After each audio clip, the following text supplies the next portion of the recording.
নমস্কার বন্ধুরা, Monica's food খাজানাতে সবাইকে স্বাগত।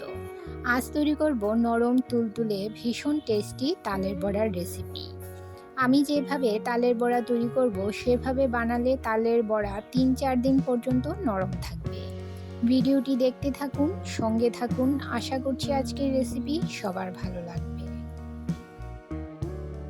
একটা পাত্রে নিয়ে নিলাম ১ বাটি ময়দা ও ১ বাটি আটা। আটা ও ময়দা মিশিয়ে তালের বড়া তৈরি করলে তালের বড়া হয় খুবই নরম ও ৩-৪ দিন পর্যন্ত নরম থাকে। আর নিয়ে নিলাম ১ বাটি সুজি। একটা বাটি মেপে সমস্ত উপকরণগুলো নিয়ে নেব আর দিয়ে দিলাম ১ বাটি কুড়নো নারকেল।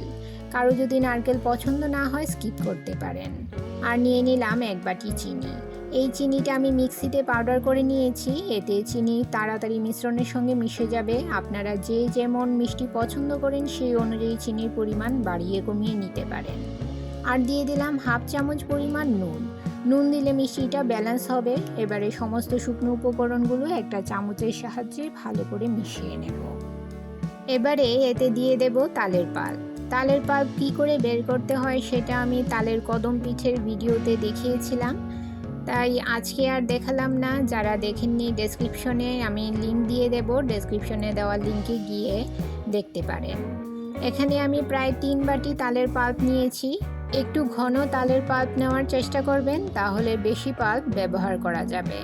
তালের পাল্প যত বেশি হবে তালের বড়া খেতে ততটাই সুস্বাদু হবে। এবারে হাত দিয়ে সমস্ত কিছু খুব ভালো করে মেখে নেব। ভালো করে ফেটিয়ে নিতে হবে, তাহলে বড়াগুলো একদম ফ্লাফি হবে। আমার চ্যানেলে নতুন বন্ধু হয়ে থাকলে চ্যানেলটি সাবস্ক্রাইব করে পাশে থাকা বেল আইকনটি প্রেস করুন আর নোটিফিকেশন অল করুন পরবর্তী ভিডিওর আপডেট পেতে।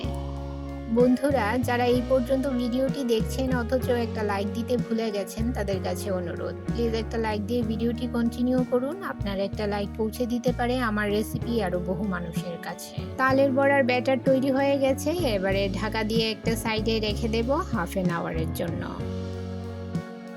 হাফ অ্যান আওয়ার পর গ্যাসের চুলায় কড়াই বসিয়ে বেশ খানিকটা রিফাইন্ড অয়েল গরম করে নিয়েছি। মিডিয়াম ফ্লেমে বড়াগুলো ভেজে নেব। মিডিয়াম ফ্লেমে তেলটা গরম করে নেবেন, হাই ফ্লেমে তেলটা বেশি গরম করবেন না। তেল বেশি গরম হলে বড়াগুলো উপরের দিকে পুড়ে যাবে আর ভেতরটা হবে না। বড়াগুলো এভাবে ছোট ছোট করে গরম তেলে দিয়ে দিলাম। তেলে দেওয়ার কিছুক্ষণ পর বড়াগুলো আপনা আপনি উপরে উঠে আসবে। লালচে কালার আসা পর্যন্ত বড়াগুলো ভেজে নিতে হবে। বন্ধুরা, যারা আমার চ্যানেলটি সাবস্ক্রাইব করে আমার পাশে আছেন আর ভিডিওটি প্রথম থেকে শেষ পর্যন্ত ফুল ওয়াচ করছেন, তাদেরকে অসংখ্য ধন্যবাদ। আর যারা নতুন বন্ধু, অবশ্যই ২৪ ঘন্টা অপেক্ষা করবেন। ২৪ ঘন্টা পরে আমি আসবো আপনার চ্যানেলটি ভিজিট করে আপনার পরিবারের সদস্য হওয়ার জন্য। তালের বড়াগুলো ভেজে তুলে নিয়েছি। দেখুন তালের বড়া কতটা নরম হয়েছে। এভাবে তালের বড়া তৈরি করলে তালের বড়া খুবই বাইরের দিকটা খুবই মুচমুচে হবে আর ভেতরে হবে একদম নরম ফ্লাফি। আর ৩-৪ দিন পর্যন্ত এই বড়াগুলো নরম থাকবে। দেখুন আপনাদের একটা ছিঁড়ে দেখাচ্ছি কতটা নরম ও ভেতরে কতটা ফ্লাফি হয়েছে, দেখাচ্ছি আপনাদের। আমার এই রেসিপিটি কেমন লাগলো অবশ্যই কমেন্ট করে জানাবেন বন্ধুরা। তাহলে আজকে এই পর্যন্তই, আবার দেখা হবে আরেকটি নতুন ভিডিওতে নতুন রেসিপি নিয়ে। সবাই ভালো থাকবেন, সুস্থ থাকবেন।